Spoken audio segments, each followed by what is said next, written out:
Good.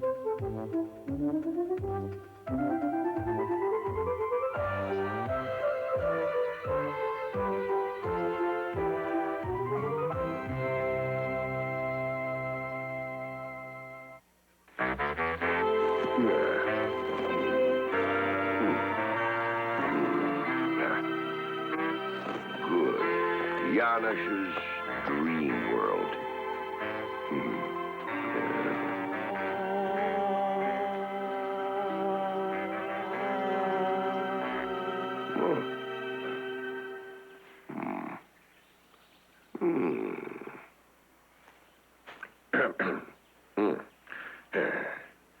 My name is Janosch. I'm a big, fat, fabulous bear. Yes, I'm the father of all things. Or is it the stepfather? Yes, that's it. In fact, that's what got me this great job. Oh.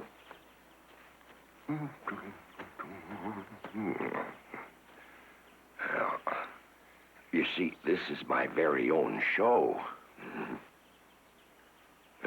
Or so the boss says. I can tell any story I like, and to tell the truth, I like them all. In fact, to tell the truth, I know them all.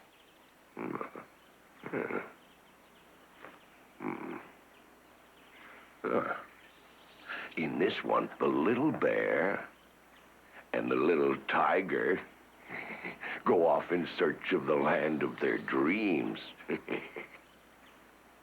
Panama.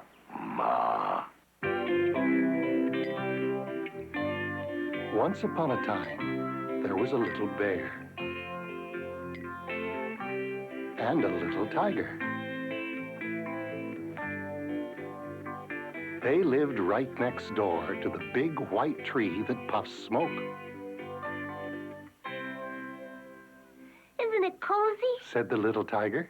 We have everything we want here, and nothing to be afraid of, because we're friends with everybody. Isn't that right, Bear? You bet. Said the little bear. I never have to bellow like a bear, and you never have to roar like a tiger, but we don't mind. Every day the little bear went fishing down at the river. And the little tiger went into the forest to look for mushrooms. Tigers are all thumbs in the kitchen, so the little bear did most of the cooking. Would you like your fish with salt and lemon, Mr. Tiger, or would you prefer it with pepper and onion? Both ways, I think. Said the little tiger. And in very great quantity. They hadn't a care in the world.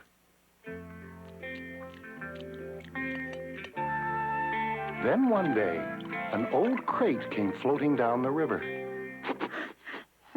Bananas, said the little bear with delight. Panama. He read. This crate comes from Panama, and Panama smells like bananas. And as of right now, Panama is the land of my dreams.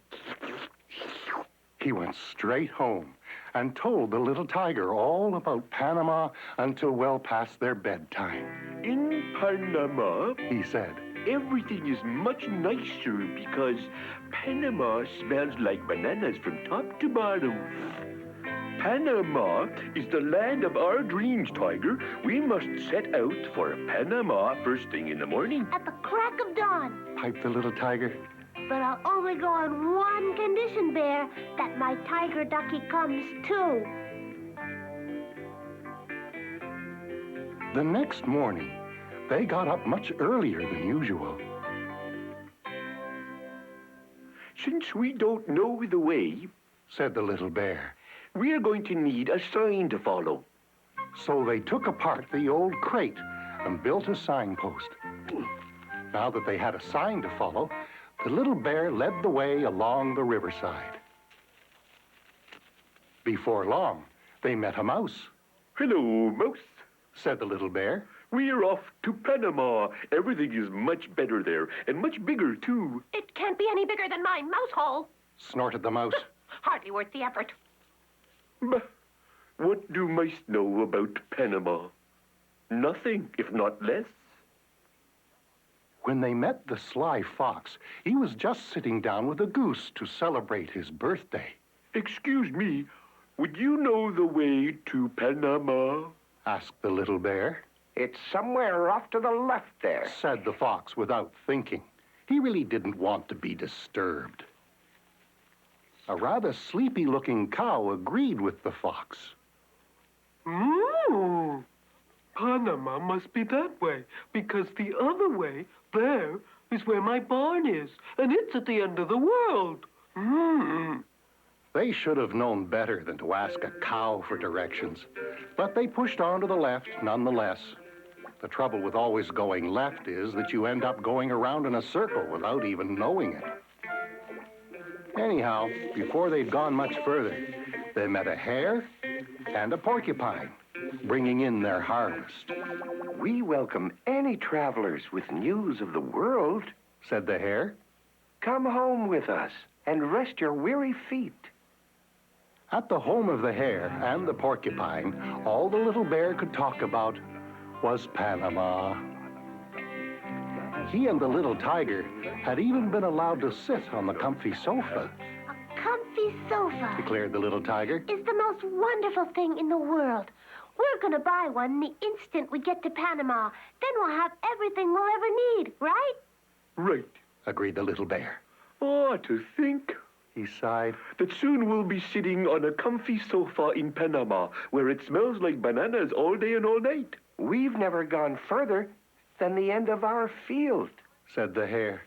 This farm was the land of our dreams because it was home and gave us our food. But from now on, our dreamland is Panama. Panama's paradise, right, Porcupine? That night, all four of them had sweet dreams about Panama. The next morning, they continued to their left and came to a broad river, We must go and look for some wood. said the little bear. And then he built them a sturdy raft, I'm honored said the little tiger. to have a friend who knows how to build a raft, especially since I'm not at all fond of swimming. They launched the raft and floated across to the other side of the river. Feeling quite proud of himself, the little bear took the lead as they set out once more to the left. Stick with me, Tiger, and I'll get us to Panama in no time. I'm behind you all the way. Chirped the little tiger, and the little bear bore left along the river until they came to a small bridge. Spring floods had torn one of the bridge's planks loose. It was lying in the river. We'll have to repair the bridge. Said the little tiger. You take the plank from the bottom, and I'll take the plank from the top. But don't let my tiger ducky fall in. And so they continued their leftwards journey. Not far from the bridge, they met a crow, I hope crows are smarter than cows. said the little bear, getting frustrated. And he asked the crow which road to take. Which road? Asked the crow. There are hundreds and thousands of roads. But only one to Panama. Retorted the little bear. I know I've seen it somewhere. Said the crow. And he promised to take a look. He flapped his powerful wings and flew higher and higher, with the little bear in hot pursuit. Pull me up, Bear. Cried the little tiger. If I fall, I'll break my tiger ducky. Now that you're here, Crowed the crow. see for yourself. And with a sweep of his wing, he indicated the majestic landscape below. Oh, Gasped the little tiger. it's so beautiful, isn't it, Bear? More beautiful than anything I've ever seen in my whole entire life. Agreed the little bear. Of course, what they were seeing was nothing new, just the river and the countryside. But they had never seen it from so high up before. Oh, I think I see Panama. Cried the little tiger. Come on, let's go. Bear, when we get to Panama, let's find a big white tree that puffs smoke and build a cozy little house right next door. They hadn't searched for very long when, lo and behold, they came across a signpost lying in the grass. See what it says, Tiger? Let's see.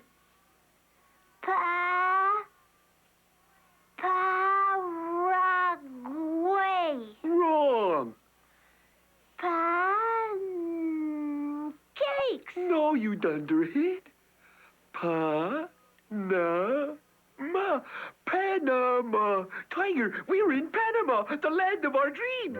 And they danced and cheered, convinced they had reached Panama at last.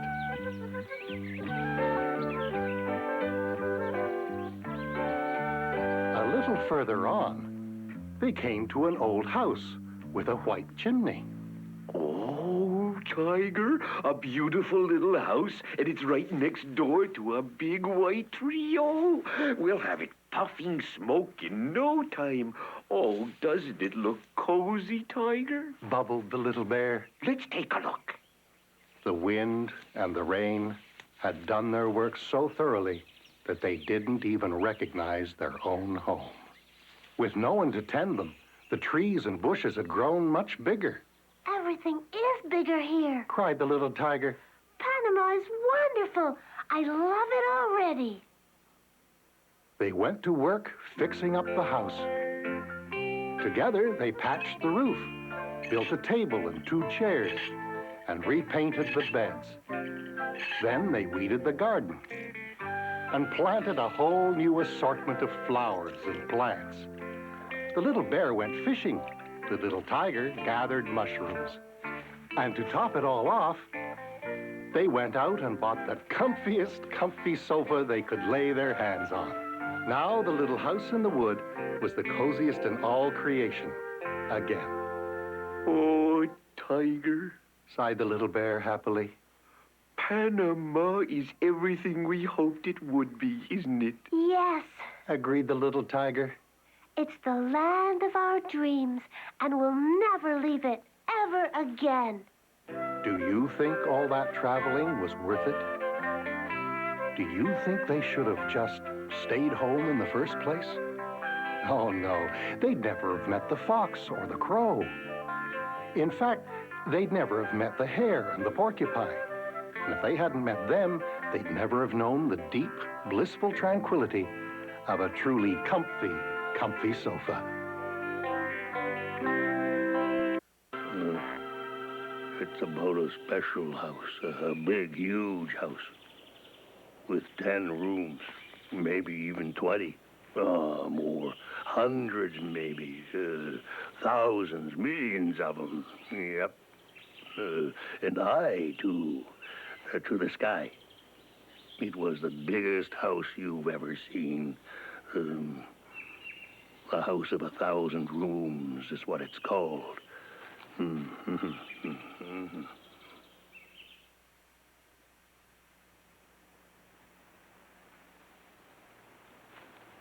One day, Schnoodle-Boodle had an idea.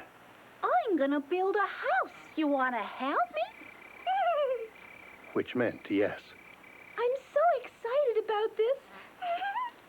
Just tell me what you want me to do, and I'll do it.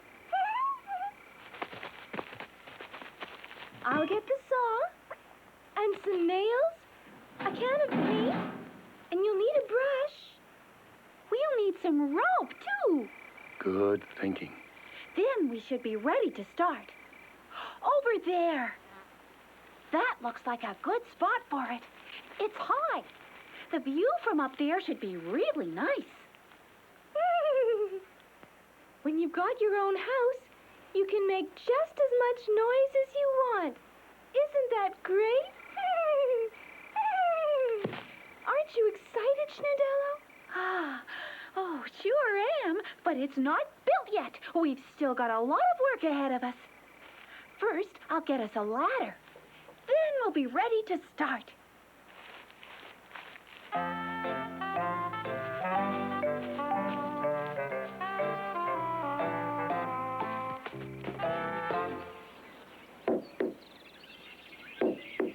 First, a house needs strong foundations.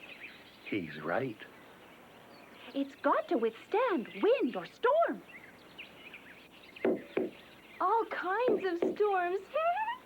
Rainstorms and thunderstorms and snowstorms. Yes, we get the picture. It's going to be such a terrific house, Schnudello. Nice and strong. I can't wait till it's finished.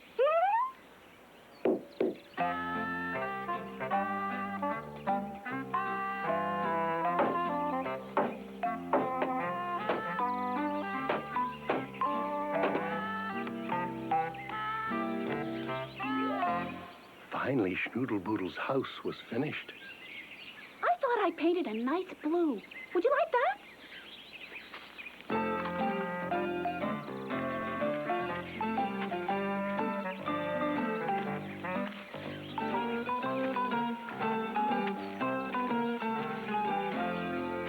It looks really nice. Except... There's no room for me. And so, they built a room for Schnoodle Horsey. Now I've got a room all my own. Schnoodle Horsey was thrilled. I'm going to paint it pink, because that's my favorite color.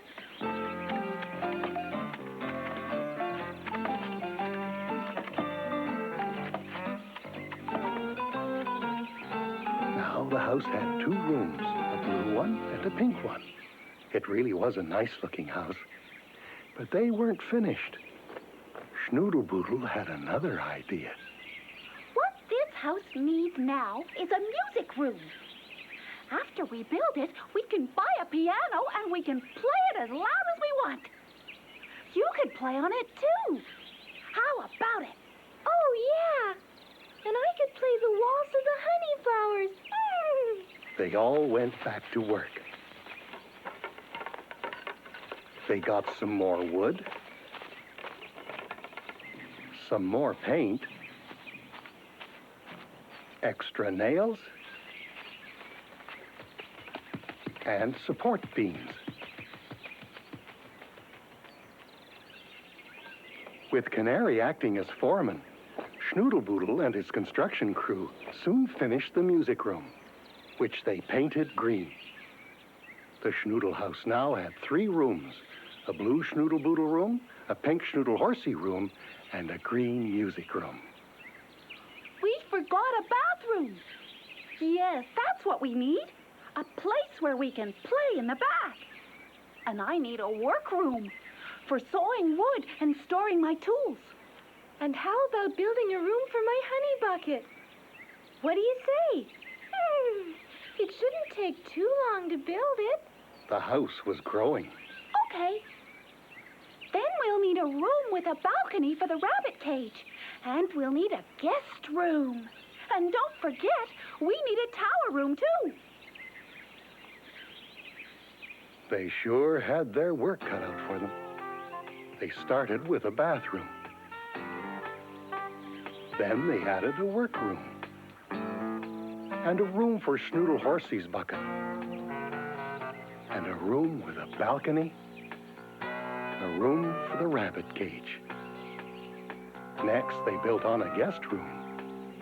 And last, but not least, a tower room for the lookout. Schnoodle-Boodle still wasn't satisfied. It's not finished yet. We still need a treasure room for our money. And we've got to have a bird room for Canary. Then we've got to build a rooftop garden room penthouse. And, let's see. That's it, a cloud in the sky room. Then, a helicopter pad room. Schnoodle-Boodle was starting to run out of ideas. So Schnoodle Horsey got the wood, the paint, and the nails. Hook the ladder onto the rope. I need it to climb up even higher. That's good.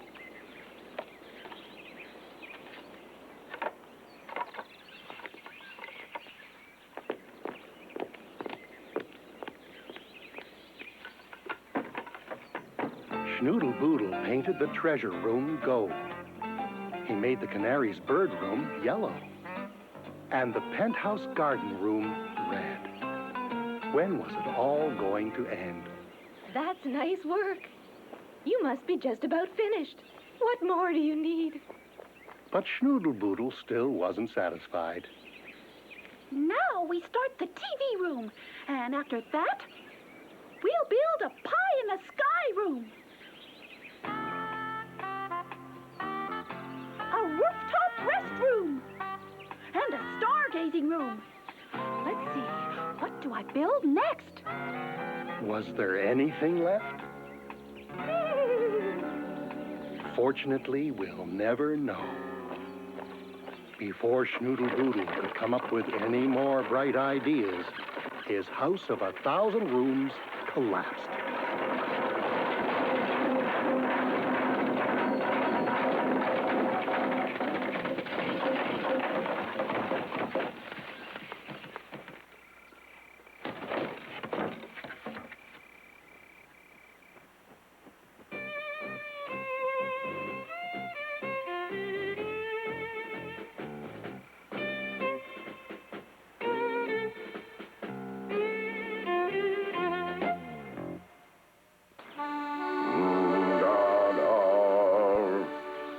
Viddy-ra-la-la, viddy-ra-la-la, viddy-ra-la-la-la-la.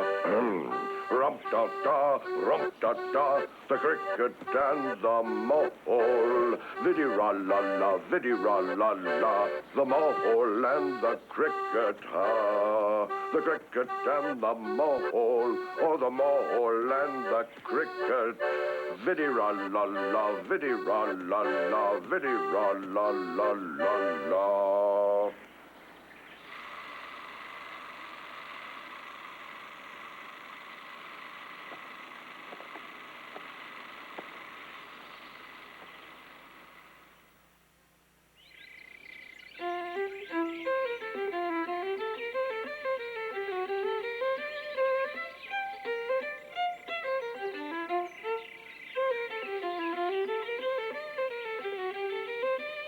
Throughout the summer, the cricket did nothing more than play her violin. She played, and she played, and she played.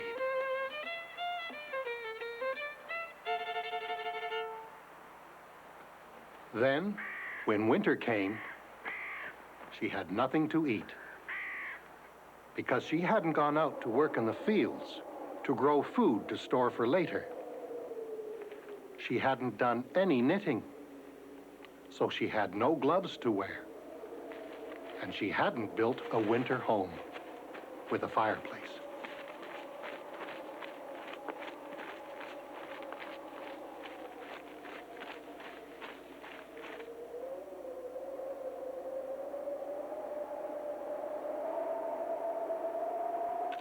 So she went to see the beetle to ask for help.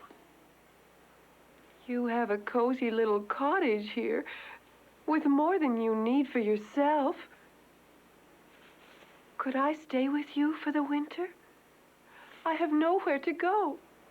Said the cricket. The winter is cruel, and I forgot to prepare for it. Forgot, eh? Gloated the beetle. You forgot. Oh, yes, I've heard that tune. You fiddled away your summer playing your violin there, and now you want to scrounge for me. Well, I'm sorry, my dear. You're out of luck.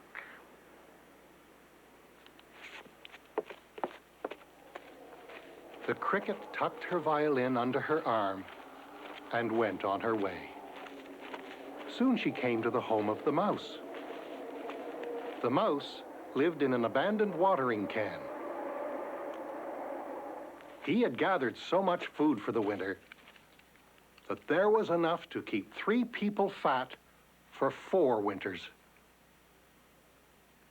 It's only temporary. The cricket was saying. For this winter only. I would have prepared myself, but I forgot to, and... Oh, forgot. Snapped the mouse. You forgot. Oh, yes.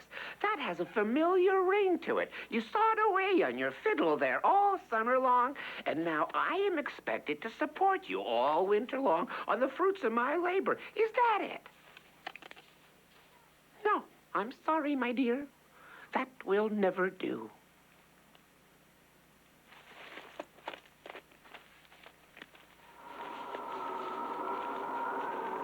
The cricket trudged on through the deepening snow until she came to the home of the old mole. He lived in a cozy little coal bucket with central heating. Ah, a visitor. He exclaimed. Come a little closer so I can get a good look at you. I don't see too well, you see. Hardly at all, in fact. That's because I spend most of my time underground. That's where I work. Come here, my dear. When he realized his visitor was none other than the cricket, he was delighted. During the summer, he had heard her making her beautiful music. And to a mole who can hear much better than he can see, music is the most beautiful thing in the world. Won't you play a little tune for me, please? Begged the mole. And the cricket played like she'd never played before. And the mole was in heaven.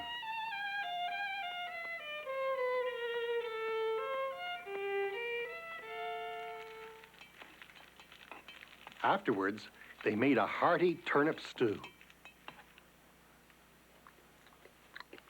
and sat down to the first good meal the cricket had had in weeks.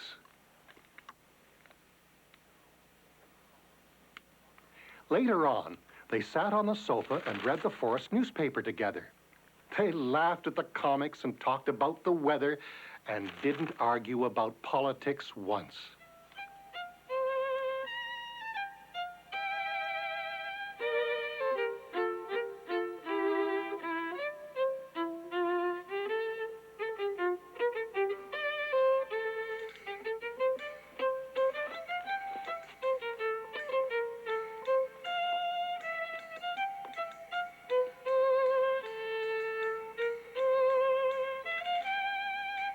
The whole winter passed as if it had only been a single day.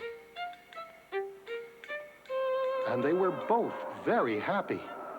Perhaps the happiest they'd ever been in their entire lives. Nice, huh? Huh? Oh, my cue. He buzzed by to remind me that my next story has to do with aviation, flight. In fact, it's about a man named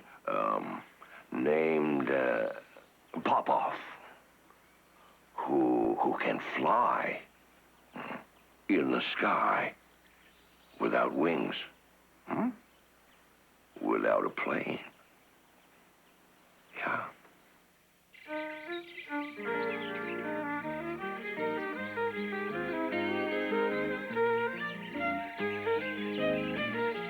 Far off in the golden land of margarine, nestled against the edge of a great forest, sits a humble little cottage. It's so old that the rafters creak, even though the roof isn't heavy. In fact, it's only made of straw. On sunny days, the plaster cracks and falls, and the windows are black with soot. An old man lives here. His name is Popoff.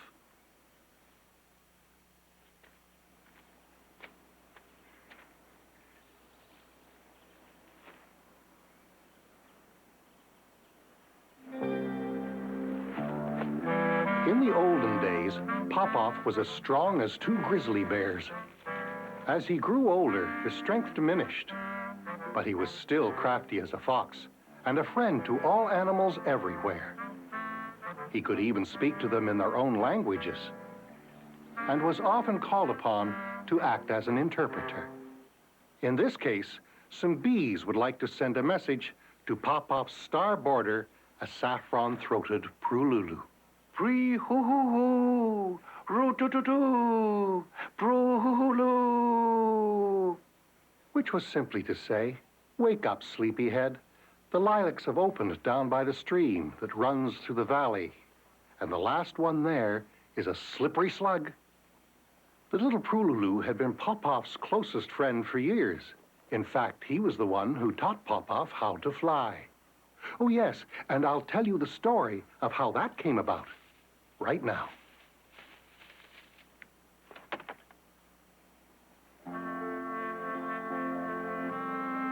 One evening, Popoff was lying down on his bed of straw. He had already pulled off his boots. His pants were hanging on a nail on the roof beam, and the window was open.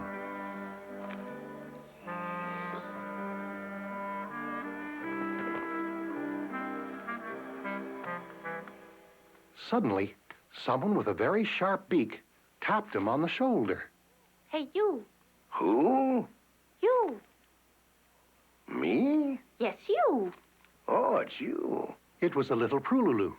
Popoff had watched him build his nest under the eaves of his cottage, but as yet the little bird hadn't introduced himself. Come with me. Who? Where? You. Up there, to the castle. What castle? The one up there in the sky. Popoff knew about the castle in the sky, all right. On sunny summer days, he'd glance up and catch a fleeting glimpse of a magnificent castle floating in the blue. But it's up in the air, Retorted old Popoff. and I can't fly. Fly? Fly? There's nothing to flying. Anyone can fly once they've learned how. Step outside.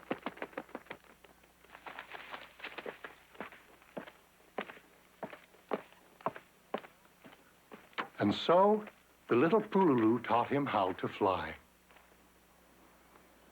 Popoff got up on the bench beside his front door. Scrunch up your shoulders. Tilt your head to the right for takeoff. Now blink your eyes. Elbows at your sides. And make your fingertips go flippity-flap.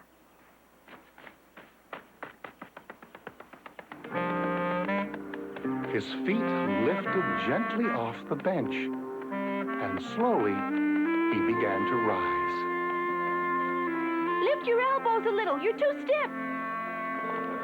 He made a left turn, a little clumsily, but not bad for an old man. And at a sensible speed, they floated along above the treetops, the Prululu in the lead, and Popoff close behind.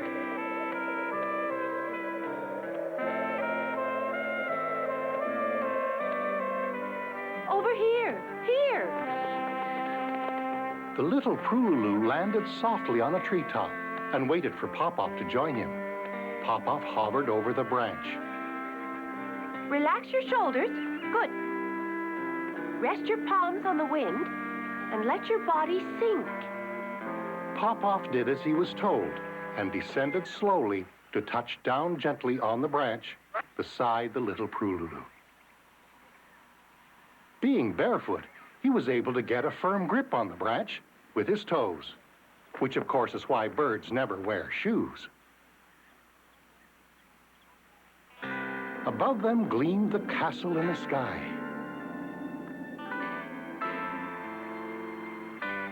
They're lighting the candles. As the Prululu took off, he signaled to Popoff with his wing. Come, come.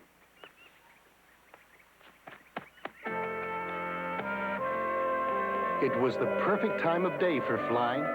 No air pockets or sudden gusts of wind. Just a warm, steady updraft that wafted Popoff up towards the castle.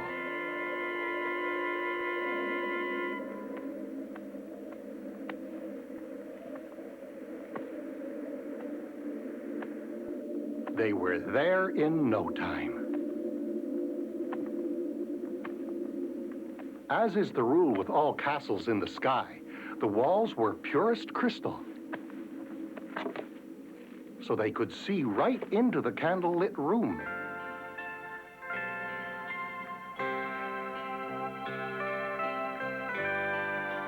Old Pop-Pop's head began to swim. It wasn't all the gold and silver or the number of servants that muddled his brain. It was the 12 princesses that sat around the table. The first was beautiful. The second was more so. And the third even more so. And on it went around the table, each more beautiful than the last. And the more he looked, the more beautiful they became. And the more beautiful they became, the more he looked.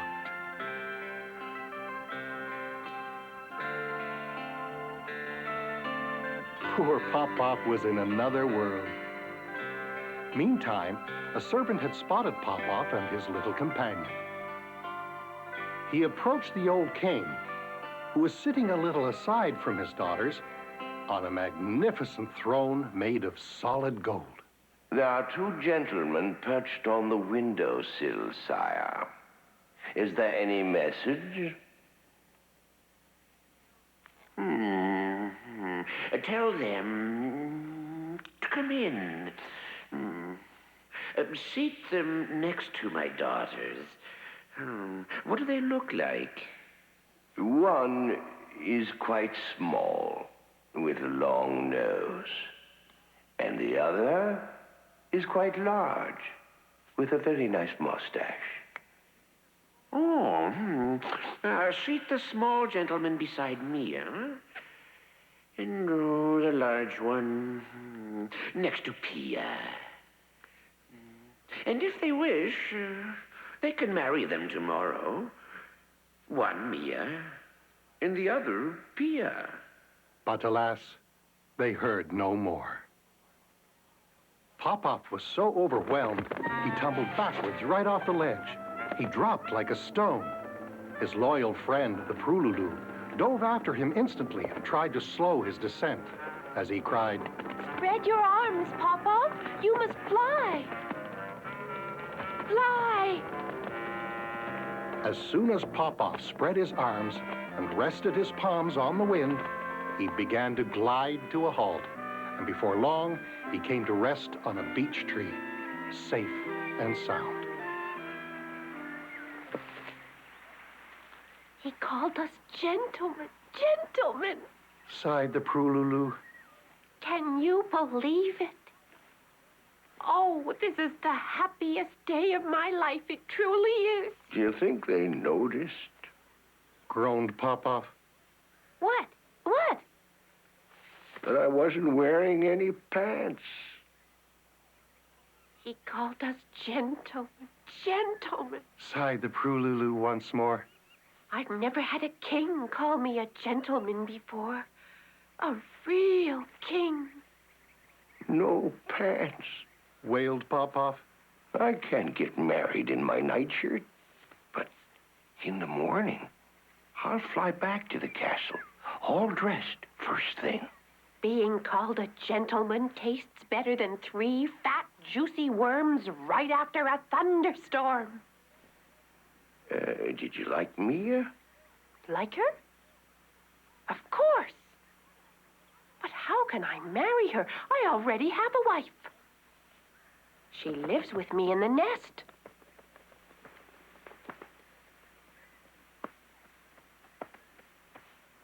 And then they flew home. The Prululu went straight to his nest. And Pop-Pop went straight to bed. And he dreamed of the beautiful Mia. But alas, he never saw her again, for the next morning the castle had vanished. But still, he had learned how to fly.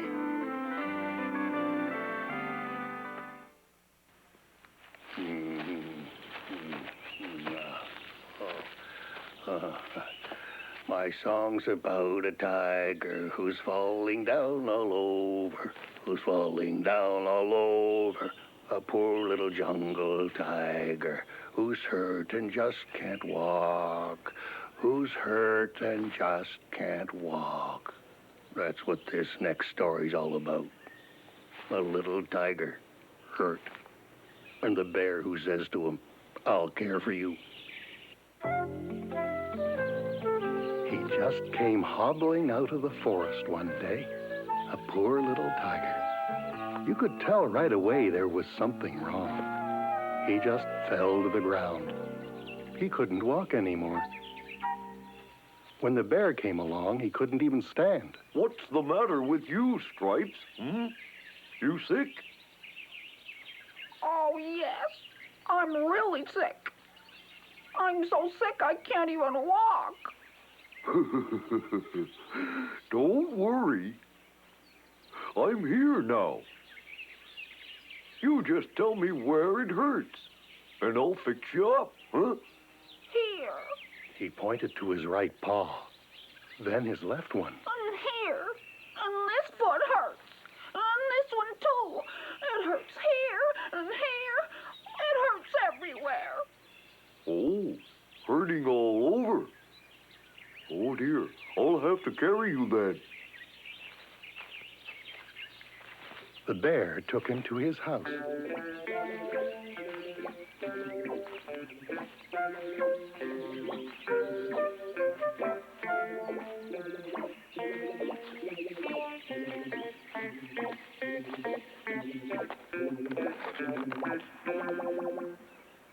You've got to bandage me up. Yeah, right. Never fear. Dr. Bear's here. And off he went. Do this paw first. The bear bandaged the first paw. Then there was the other one to do. There.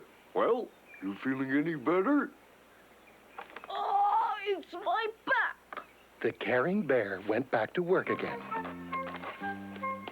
He carefully wrapped 2 bandages around the sick tiger's body, binding not just the back, but the chest as well. Around and around he went with the bandages.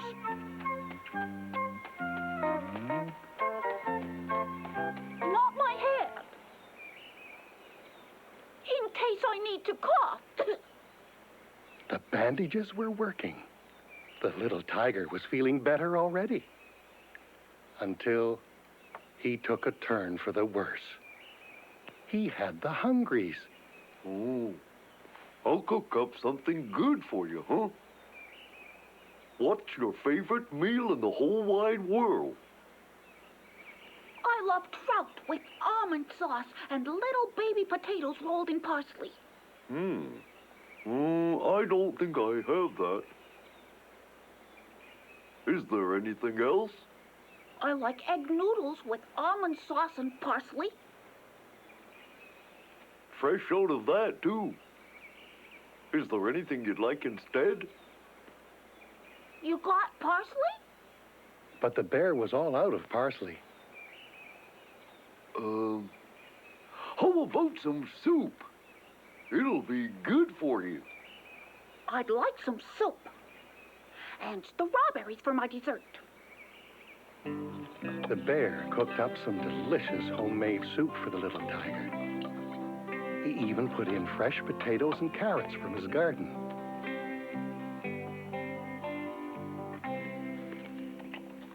The little tiger lapped up his lunch. Delicious. He looked better already. What now? The little tiger was tired. I have to get some sleep. I'm going to bed now. I'll just take these pillows and the leopard blanket. Within minutes, the little tiger was sound asleep. Such a cute little guy. He'll feel much better when he wakes up.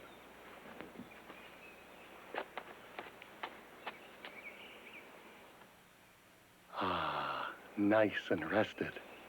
He felt a lot better. Uh-oh, now what's the problem? Think he'd like some company. Sure would. No sooner said than done. Huh?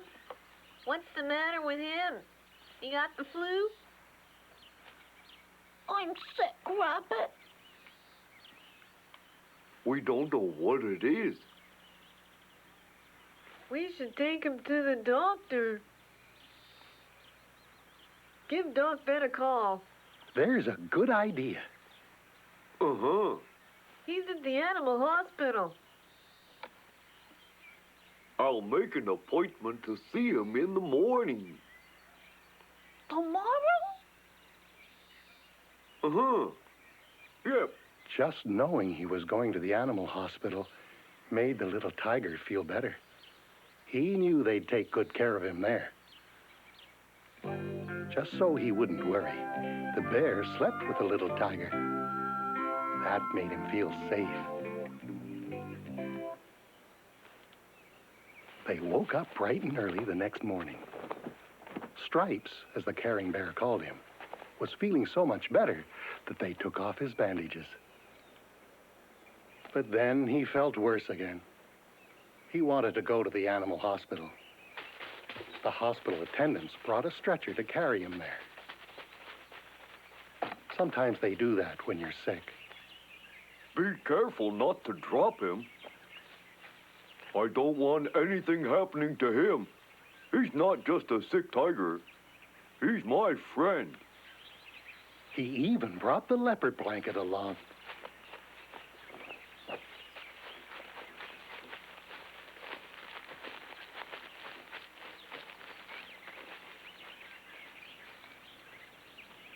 On their way, they ran across a big, kindly elephant.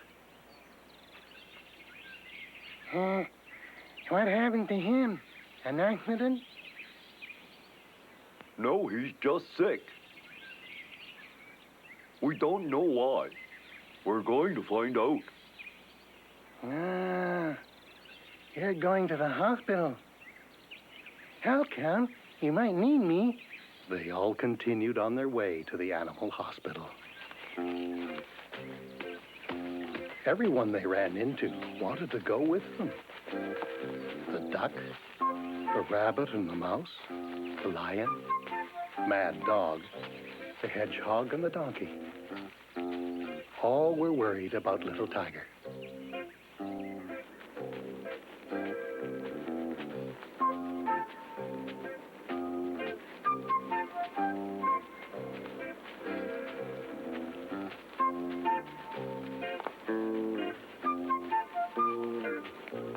How much further do we have to walk before we get there? It's a long trek. You made it. Look, there it is, straight ahead. That's the animal hospital.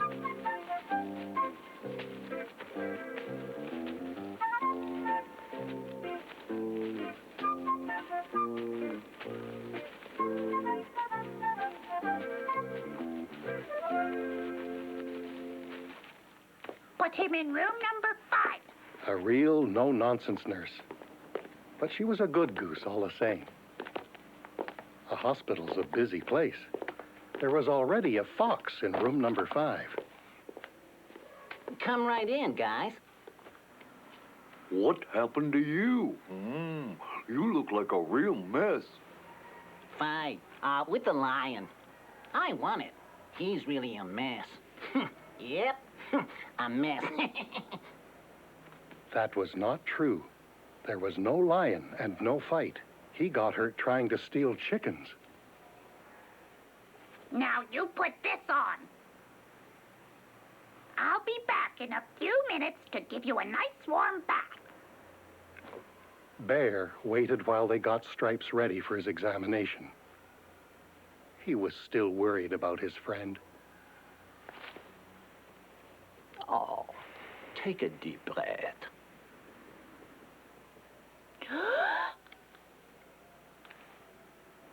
Now take another deep breath.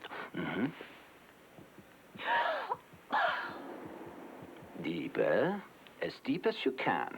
Doc Vet gave Stripes a really thorough checkup. He checked him on all sides. In back, in front, even up and down. What's his problem, Doc? Is he going to live? Try it. I'm working. Doc Vet wouldn't make a diagnosis before all tests were done. What do you do with that light? It won't hurt him, will it? That's our new X-rated machine. When he stands here like this, the light goes right through him, and I can see his insides. I can tell if anything's wrong. Take a look. You can see for yourself. It's incredible, the things modern medicine's coming out with now. For instance, take me. I'm the greatest medical invention going. I always find the problem. Aha. That's it. I should have guessed. There it was, all right. Little Tiger's problems stemmed from a simple slipped stripe. So what now? A minor operation should take care of it. An operation? Just a little one. Nothing to worry about. He'll be all right, won't he? After the operation, I mean. That's the problem with all you bears, huh? No faith. Why bother coming to a genius like me if you're going to second-guess me all the time? You want a quack? You go and see Doc down the hall. Fine then. Operation it is. Today, okay? Stripes' operation was scheduled right after Foxy's surgery. A needle doesn't bother me. Who was he trying to kid? I get needles all the time. Doesn't hurt.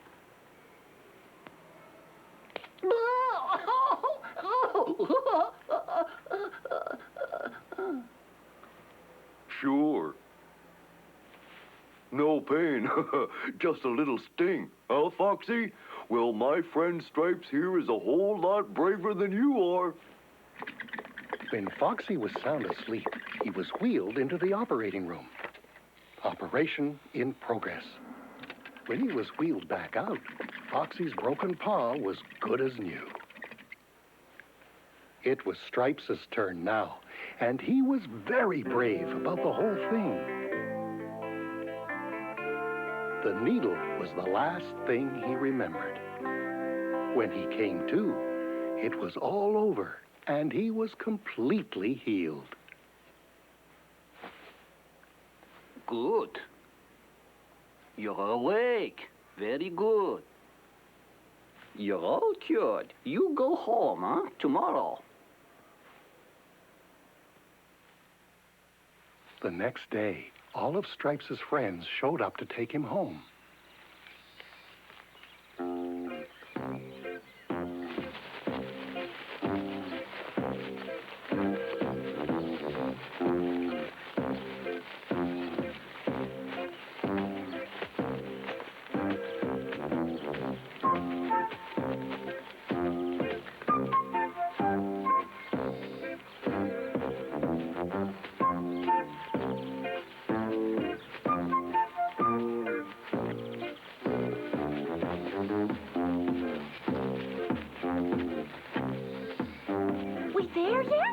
Stripes was looking forward to being home. It was a long trip. Just another half mile as the crow flies. Hang in there. We'll be home before you know it.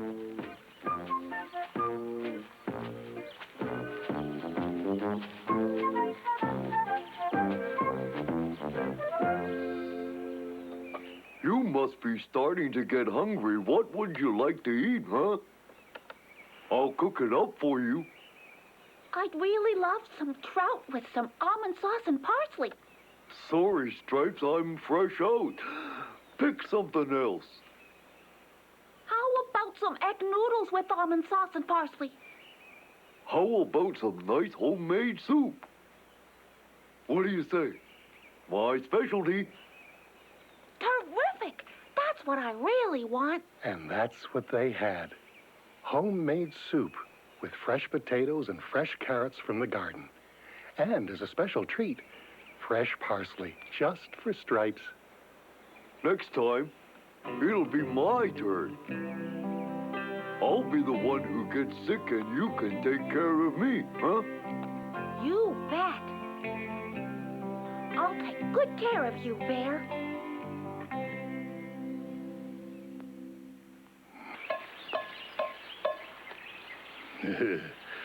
Oh, I am the bear of the forest here, the forest here, the forest here. And I sing my song, my dear. This next story is, How Lonely is the Air?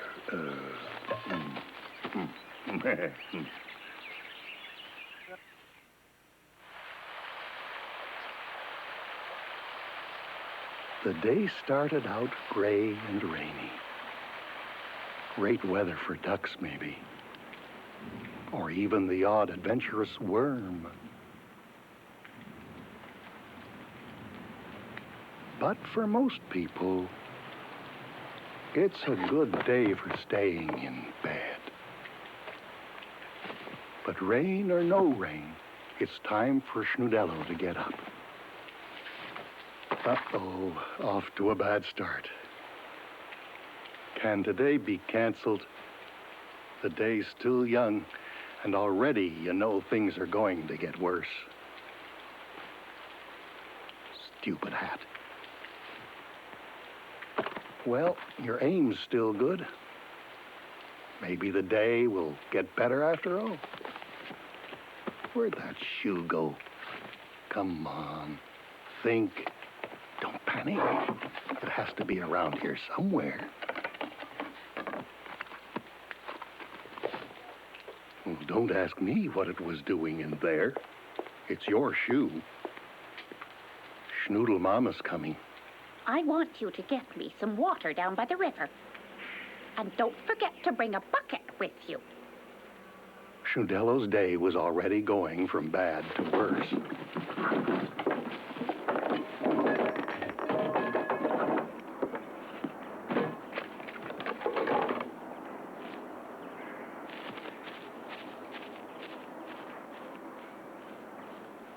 Think positive, Schnudello. It's going to get better. So, I'm an optimist. There now. What else could go wrong? I guess it really is a topsy-turvy day. Just hang in there. The garden needs raking. The lawn needs cutting. And don't take all day. When you're finished with that, there's Schnoodlesis's hair to do. Then you can drive the worms out of the wooden furniture.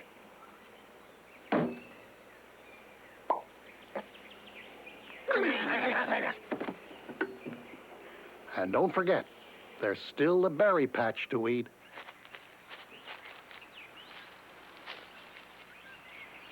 The ants need to be fed. And Schnoodle Horsey needs honey flowers. Do this, do that. It's enough to drive a Schnoodle boy crazy.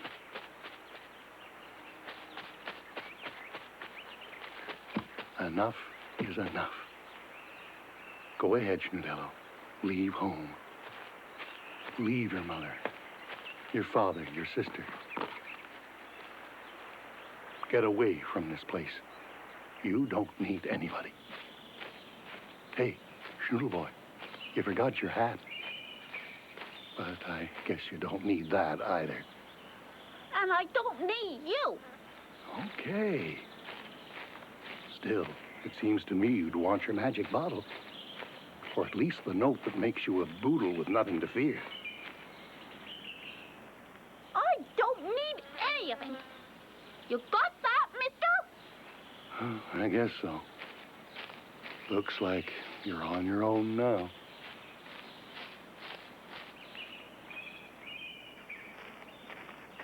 After a while, Schnudello came to a nice, tall tree. It looked like it went right up into the sky. So he took out his trusty rope ladder. He looped the end, looked for a strong branch, and hooked his rope ladder to it. He pulled it up as high as it would go, then started to climb, going higher and higher. And he just kept climbing till he reached the top. Schnudello felt like he was on top of the world. Nobody would bother him here. and he was never coming down. He would live up here. He would even die up here. And nobody was going to run his life. Nobody was going to tell him what to do. Oh, my, look at the view. Why, you can see for miles up here. Schnoodle Boy was running his own life now. Let them get their own water, and fix their own hair, and tend to their own garden. They needed him a lot more than he needed them.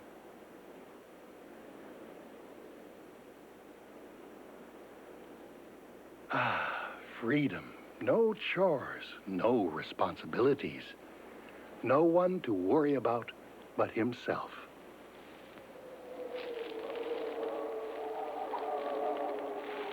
Sometimes being alone can get scary. I'm not scared of anything. Come on, Schnudello. Admit it. You're scared. I am not. No. I'm having fun. I'm not scared. I see you're still hanging in there, Schnudello. After the wind died down, things got very quiet. Schnudello clung to the treetop. He'd been up here quite a while, and he was getting pretty hungry. He was getting tired, too, and hotter and hotter.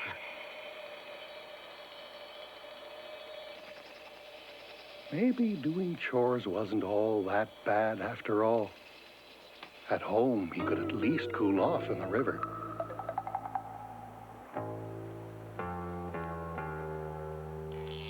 Nighttime came, and the darker it got, the colder it got.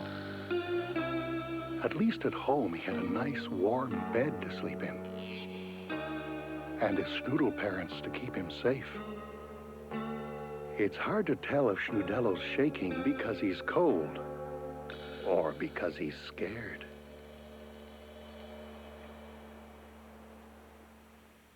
Things looked no better in the morning. Was Schnudello so free that he'd spend the rest of his life in a tree? What kind of freedom was that?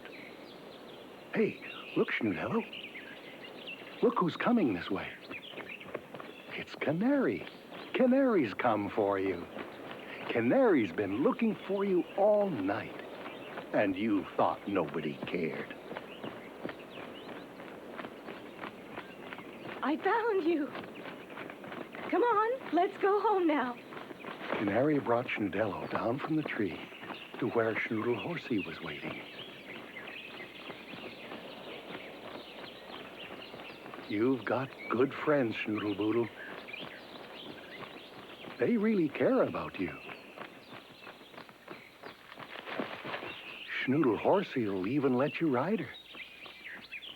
Just this once.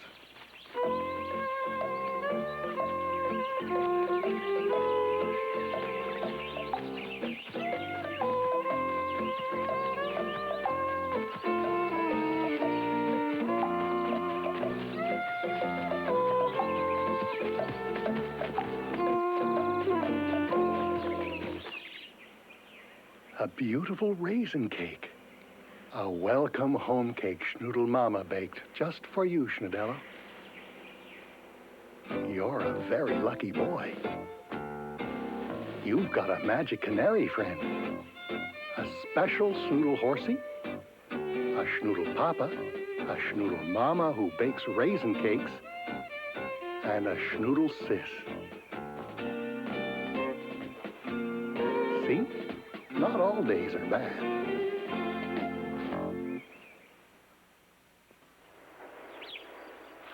You know the sea. It's great, it's big, and it's blue. Water, water everywhere. That's what the sea's all about. Lots of water as far as the eye can see. It's a great place for sailors and fish. And seahorses, too. In fact, this next story's about a seahorse race underwater. I just love to watch seahorse races.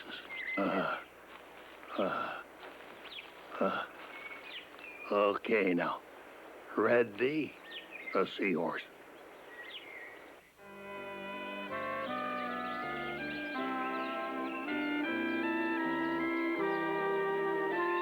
Spring returned to the countryside around Popoff's home.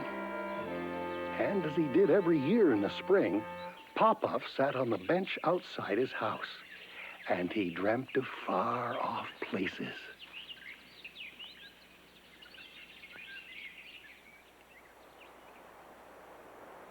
His daydreams would take him over the forests, the mountains, the rivers, right down to the sea. Aye, matey, and a good morning to you, sir. If I might have a few moments of your valuable time, I have things to show you. A merchant seaman. Souvenirs from your travels? Some exotic treasures? What kind of things?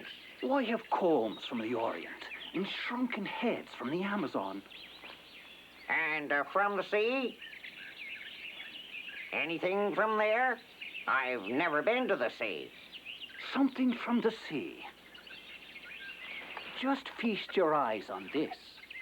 It's the finest shell the sea has to offer. Just hold it up to your ear, matey, and you'll even hear the fish swimming. Try it.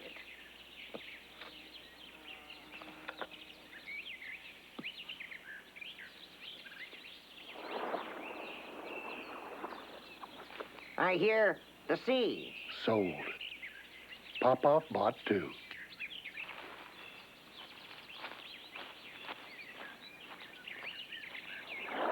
Now, Popoff could hear the sea in stereo. He could hear the waves come crashing on the beach.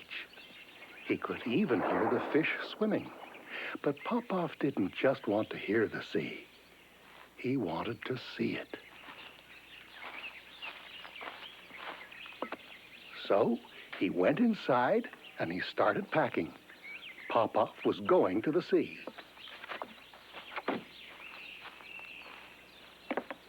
Popoff had never been anywhere, so he'd never heard of planes.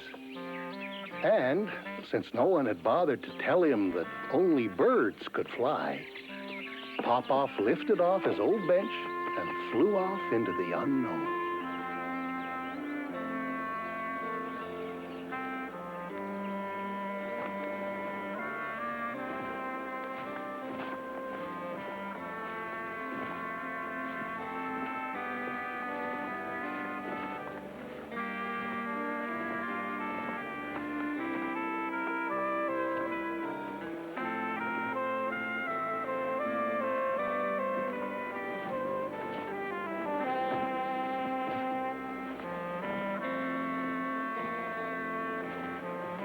Popoff flew over towns and rivers and forests, till finally, there it was, the sea, blue water that went on forever.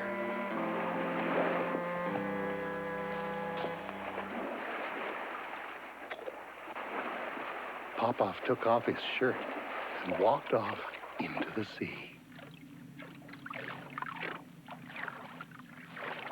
Since no one had bothered to tell him that only fish could live under the sea, he just kept on going. The fish had never seen anything quite like Popoff in their underwater world.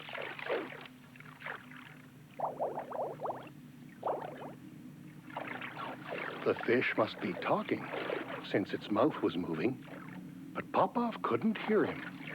Maybe if he put the seashells up to his ears, that would help.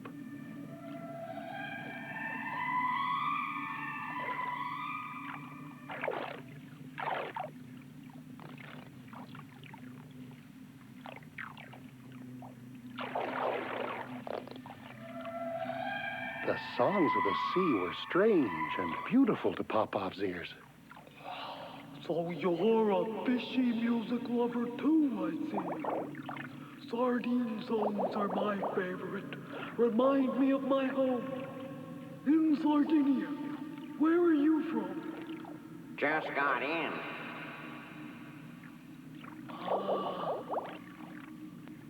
You look different. What kind of fish are you? A flying fish?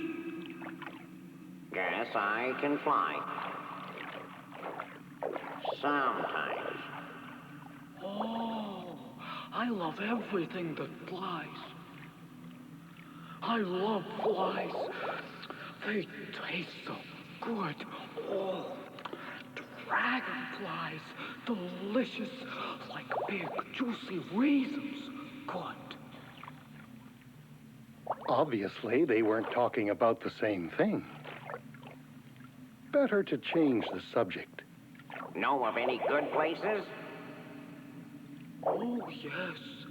The racetrack. Hurry, there's a big race soon. Seahorses. Exciting, too. The racing event of the year. The fish swam away, and Popoff, who didn't know you had to learn to swim, just swam behind him. Popoff had never been to a seahorse race, and he wasn't going to miss a minute of the excitement. The track was being prepared. The spectators were lining up to get the best view of the action.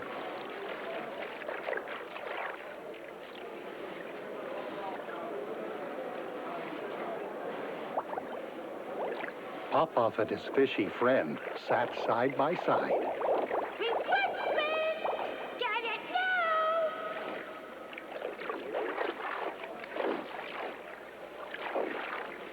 The seahorses were saddled up and raring to go. They whipped the sand with their tails, waiting for the big race to get going. The jockeys were already in the saddle, ready to make sure their mounts raced at a snail's pace. On your mark, get set, stay put. It was a false start. All back to your starting position. Everybody wanted a good view.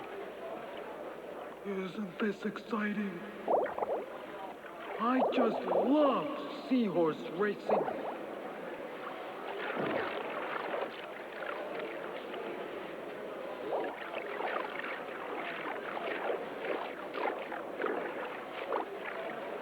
Another last-minute check as the race master makes sure all horses are accounted for and jockeys are secure on their mounts. On your mark, and get set. But before you go, a few words about the rules. Remember, at all times, it's back to front for all. That's rule number 1. Bravo! Bravo, bravo, bravo!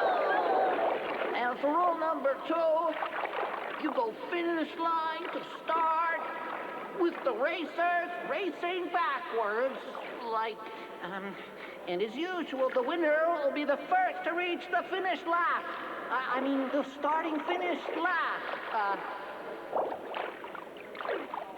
I mean, the end is the, and the winner, the last counted backwards. So the last behind is first in front.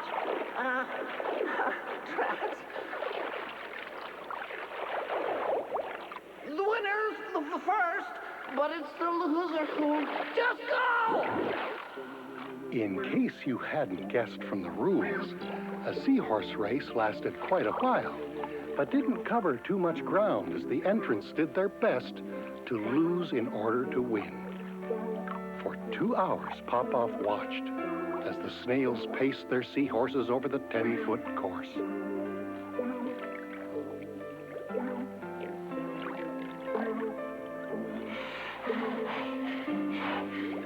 Hang in there. Don't give up. Doing great. The fish encouraged the snail to keep slowing the pace, while a fat seahorse seemed to be gaining on the last-place winners.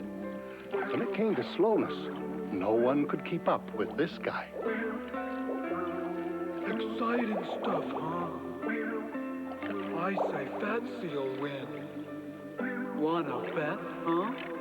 8 plus, okay? Okay. Okay. And the wager was sealed with a shake of the fin. Giving Fat C something of a no-run was this upstart who could run circles right into the loser-winner circle if Fat C let him lose enough time. Popoff was thrilled, even though the upstart came in second to last, ahead of the fat champion who'd led a losing race to victory from the very last. The race is over. The results are in. It was a close one indeed, but the winning loser for the 2nd century is 400-year-old Fatty. Fat C was proud indeed. He had held on to his title as slowest horse under the sea, and making it official, a kiss from the presenter to the jockey. Bravo! Good show! When Popoff turned to pay his debt to the perch was gone. Why'd he do that, Popoff wondered. Back home, you say goodbye. Home. Why not? Popoff would have lots to talk about now, and so he started swimming back towards the seashore.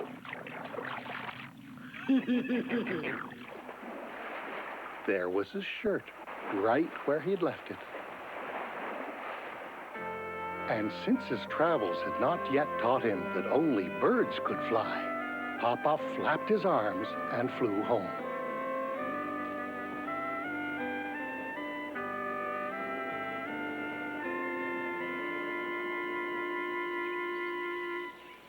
Aye, matey, and a good morning to you, sir. If I might have a few moments of your valuable time, I have things to show you.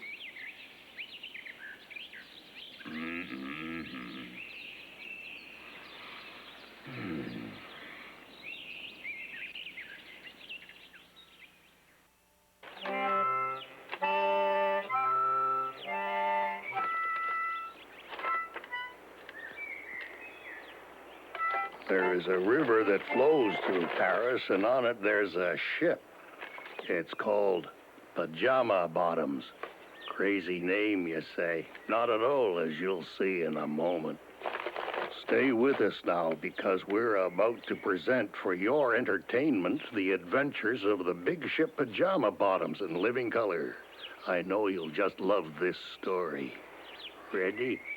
Okay, then. Enjoy. This tiny, tiny boat, believe it or not, is the star of this story. It belonged to a little French girl named Marie. Often Marie would wish her little boat were a lot bigger. Oh, wouldn't it be just wonderful if my little boat could be as big as the nose of Aunt Janine? But it wasn't. In fact, it was half the size. Marie and her Aunt Janine lived together at number 5 Rue Bourboule in Paris. There's a world-famous river that cuts through Paris. It's called the Seine. Every Monday, Wednesday, and Saturday, Aunt Janine would take Marie and her little boat to the bridge overlooking the Seine. Together, they would watch the hundreds of ships down below. Then Aunt Janine would take Marie down the big avenue to the park.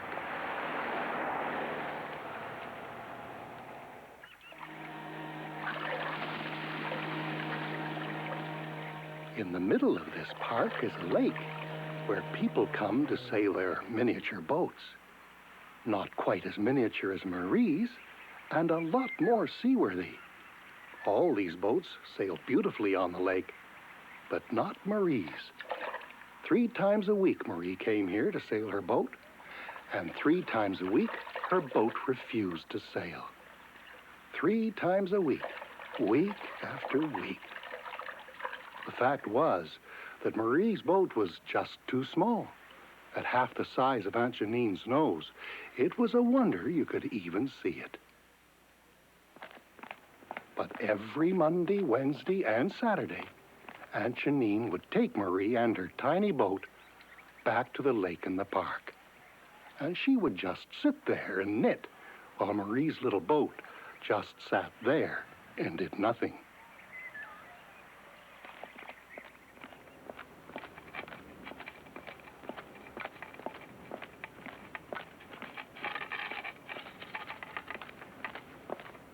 Marie got so tired of wishing and so tired of trying that one day she kicked her tiny boat right out of her life.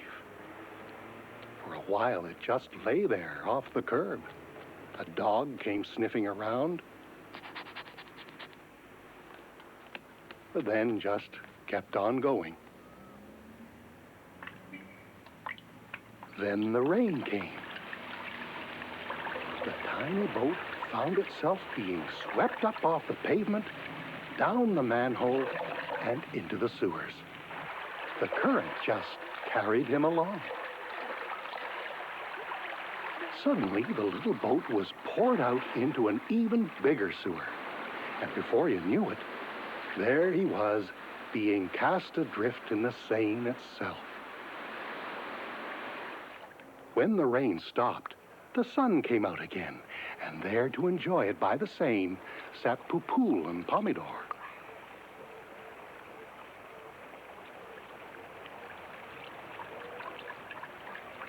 Pomidore, our ship has come in. We better catch it this time. I'll be the captain, and you'll be the crew.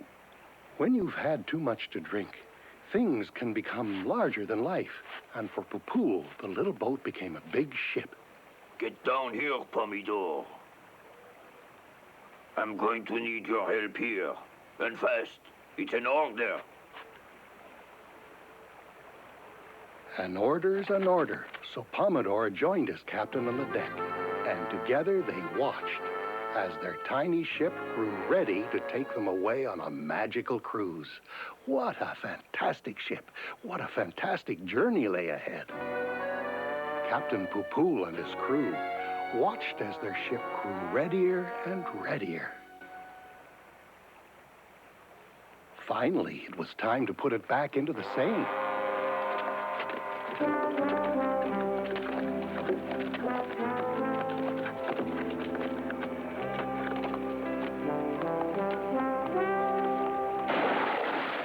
By the time the tiny boat hit the water, it had grown into the biggest, most beautiful ship in Paris.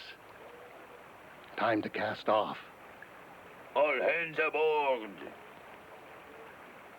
As the captain of this great green ship, I order you to carry me aboard, sailor. Aye, aye. And Pomidore followed his captain's orders.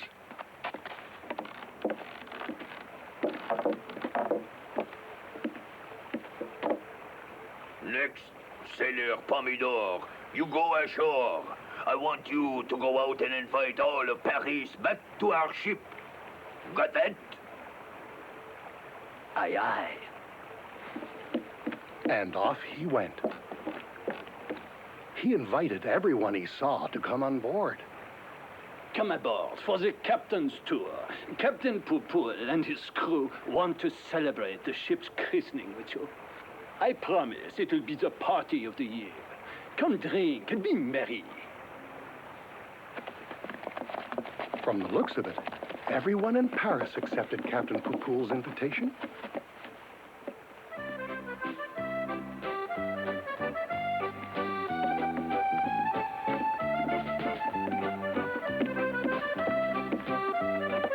Everybody came, even Aunt Janine and Marie.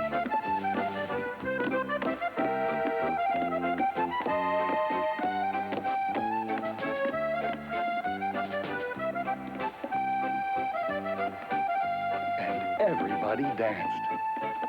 Aunt Janine danced with the grocer.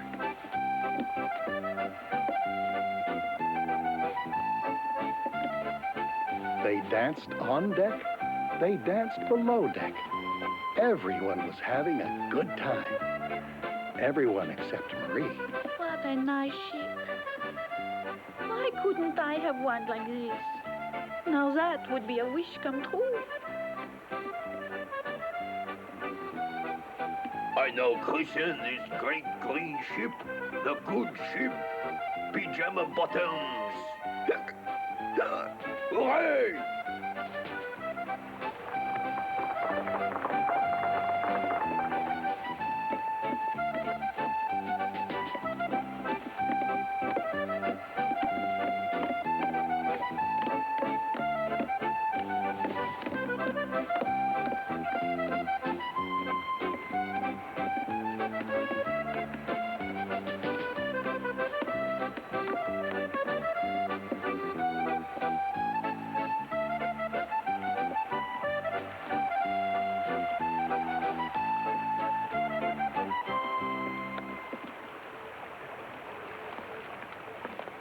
When the party was over, the happy Parisians went ashore and headed back to their own homes.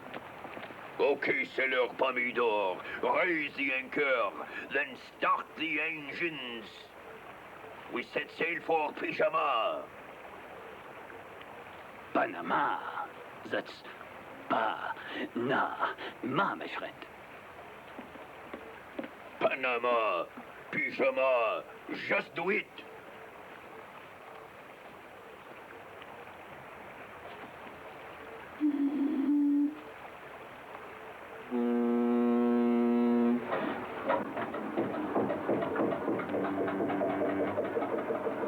And the good ship Pajama Bottoms set sail for Papoul's Pajama Canal.